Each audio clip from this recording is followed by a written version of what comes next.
Smagi.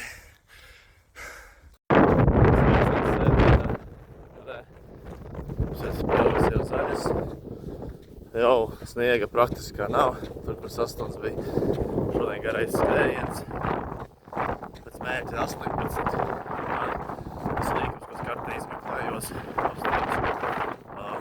sanāks kaut ko 19. Redzēs realitātē, kā izskriesies.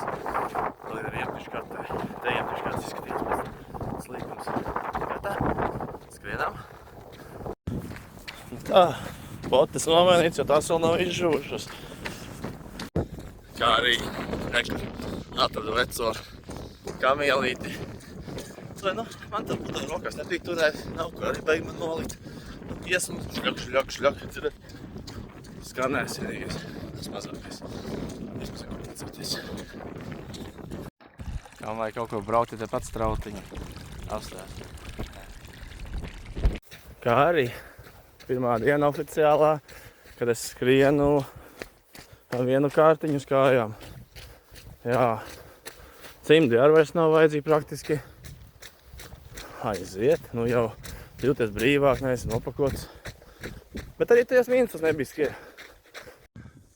Un šīs ir tās reizes, kad tikai es gan izvēl treniņa beigās un nosacīju, ar šitādā trakākajā daļā beigās tu pildi, nekā šodien, piemēram, man ieskan 6 kilometriņi, bet katrs kilometrs būs jāskan no 160 līdz 170 pulsiņā manā. Bet pirms tam vēl 5 kilometru vārmapiņš. Protams, arī izskan, pasoļo, lēns skrējiens, nākšos repetitions. Bet, nu, tu vienkārši vien tev galvā tāds vājums sāk parādīties. Tad kā saņemties vari, sākumā tu vari, un tad vēl grūti. Nu tāds, nē, tu to vari. Un beigās tā arī. Jā, ka tu vari visu.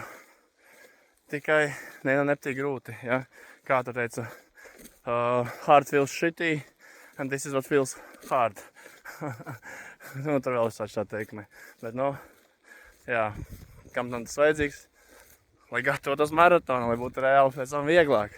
To, ko neviens neredz, ko tu dari, visi jau redz beigās tavus rezultātus. Un, nu, tā aizrunājos. Vienkārši riktīgi iesat tagad tā, kā mentāli iedelpa iekšām. Tāpēc varbūt next stage'ā iekāp. Davai, turās tālāk.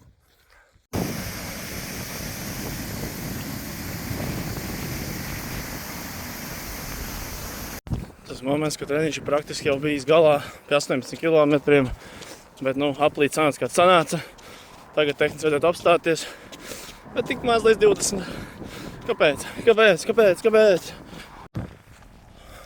Jej!